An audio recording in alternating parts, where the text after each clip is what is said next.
Hey guys, welcome to Spiritual AK. And today, what we're gonna do is we're gonna do live affirmative meditation. On my channel, there are a couple of them, but now we're gonna use a different affirmation. So, welcome to the French people. Welcome everyone. So, what we're gonna do is I'm gonna say one, two, three, and we're gonna take a deep breath, and the music is gonna start playing. Okay? So, get comfortable. So, one, two, three, deep breath. And the music is gonna start playing now. The second word is form. It means the physical world that you live in and all the boundaries that we experience in our life. That's our form. It's our body. And then trans, which is a prefix that is put in front of it. And the prefix trans means to go beyond, to soar above, to go past. So transforming really means going beyond your form. That is, going beyond the limits of your body, if you will. In this tape, I am presenting 101 specific ideas that you can use each and every day to transform or go beyond your form, your life. And transforming your life is not something that is a very involved and difficult process. It can be done in any given moment in your life.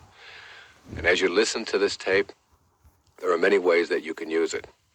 You might want to just listen to one thought each day and let it sink in and meditate on it over and over again in the morning.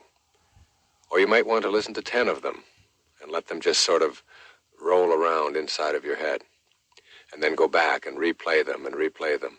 This is a tape that you just won't want to use once. You'll use it over and over and over again in your life. It is really designed to help you to understand how powerful your thoughts are. You can change your life in a matter of moments by doing one simple thing. Change the thoughts you think and the words you speak. Your internal dialogue has an enormous effect on every aspect of your life, and you can alter it in a positive way, beginning right now with this tape. I call this tape 101 Ways to Transform Your Life. Transform, going beyond your form. Listen to each thought, let it sink in, and begin putting it into practice, beginning now.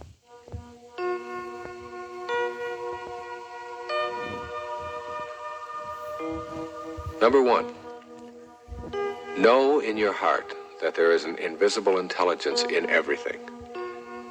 And you have the power to make contact with this divine intelligence and create a life of bliss. There is something divine that rolls through all things. You can't get a hold of it? A little seedling has treeness in it when it is put into the ground. You can't see treeness, you can't see the tree, yet you know it is in there. And same with you. You have greatness. You have an energy that is so powerful, and it flows through you and in everything that you come into contact with. Know it, begin to trust it, and you'll find yourself experiencing transformation in your life. Number 2, this is your sacred quest. The doorway to higher levels of awareness in your life opens inward. And most of us spend our lives facing the wrong way, looking outside of ourselves for the solutions to our problems. Where inward, in that silent, quiet, empty space within, is where the universal intelligence lies. It is where your essence as a human being is. Begin to look inward rather than outward each day. Number 3, become aware that there are no accidents in our intelligent universe. Realize that everything that shows up in your life has something to teach you. Appreciate everyone and everything in your life. You need to begin looking inward at who you are and why you are here, instead of outward at the physical world or anything in it. Make this a day of appreciation, a day of being in awe and bewilderment of everything that you come into contact with. Appreciate your liver, appreciate your eyes, appreciate your legs, appreciate your mind, and everything that you come into contact with. Instead of judging it, just appreciate it.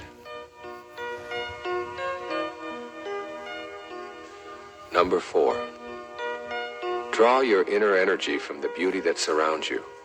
When you do so, this energy reception will become a source of strength and sustenance in your life. As you begin practicing beauty appreciation and seeing it in all things that you encounter, including all people, as you begin to see the fullness of God in everyone rather than something to judge, you'll find a new kind of bliss in your everyday life. Number 5, be peaceful, experience silence, meditate, and really listen to God. The result will be that you will find the solution to each and every one of your problems, whether it be related to relationships or finances, health or self-image, all within yourself. The peace and the quiet and the solitude all come from an understanding that God's one and only voice is silence, as Herman Melville reminded us. And if you can just be, even for one moment today, just peaceful and just go within, you're going to find a bliss that you perhaps didn't ever know before.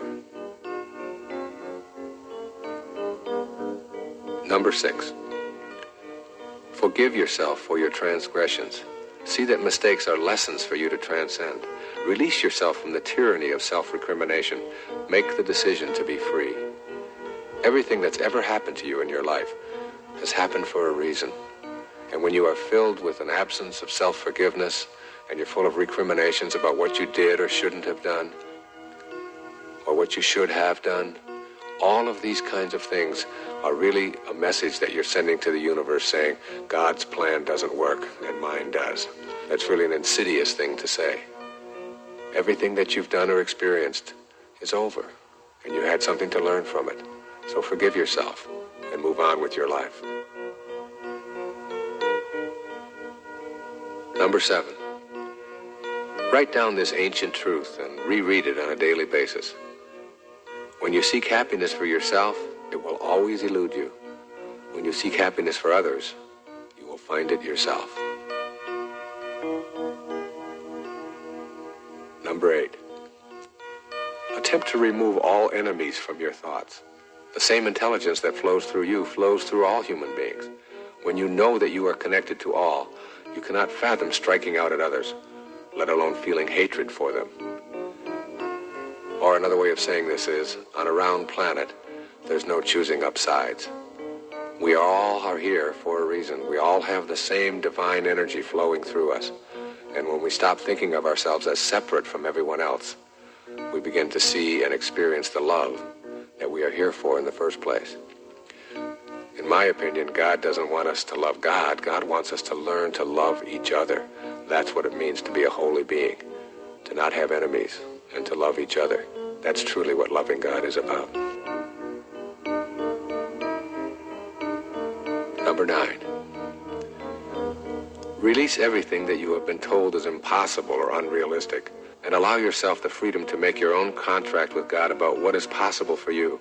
Examine all of the doubts that you have about miracles and miracle workers, and replace the doubt with openness. Be open and release everything that you hate.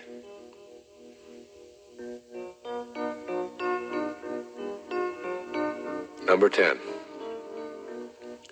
keep in mind that grievances bring turmoil, while communication brings peace. If you are angry at someone in your life, work at communicating with that person about your aggrieved feelings, no matter how difficult it may be. One of the things that really destroys relationships is the unwillingness to talk or be open about the things that are difficult for us to talk about. So even if it's something that you feel inside you can't do, just push aside that impossibility and say to yourself, I'm going to talk to my spouse or my lover or my daughter or my mother about these things. And the talking is a way of releasing the energy that is built up, that creates all of the turmoil that we live with, that destroys relationships. Number 11, lighten your material load, starting today. As you do so, less energy is spent hoarding and insuring and moving and polishing and so on. The less attracted you are to your possessions, and the more you are able to share them with others unconditionally, the more peaceful your life will be. See how many things you can give away that you no longer use. And don't ask anything for it in return. And don't tell anybody else that you did it. Just give, not to get, but just for the beautiful, soulful notion of unburdening your soul with all of that material stuff that you no longer need. Number 12. Work at being content with who you are, rather than pleasing others by being unauthentic. Say to yourself, I am what I am, and it is okay as long as I am not hurting anyone else in the process. You have a right to be who you are, and the only morality that you have to be concerned with is whether somebody else is being hurt with you being who you are. You don't have to apologize for anything or anyone. You don't have to apologize to anyone for anything that you are. It's a wonderful affirmation. I am what I am. From La Cage Fall. I am what I am. Say it over and over again today. Number 13. Remember that what you think about expands. Since you have the power to make your inner world work for you or against you, use it to create the images of bliss that you want to occur in your material world. Eventually, that inner bliss will be the blueprint that you consult as the architect of your everyday life. Your thoughts create your reality. Once you know this, you'll start being very careful about what you think about. Number 14. Let go of the concept that more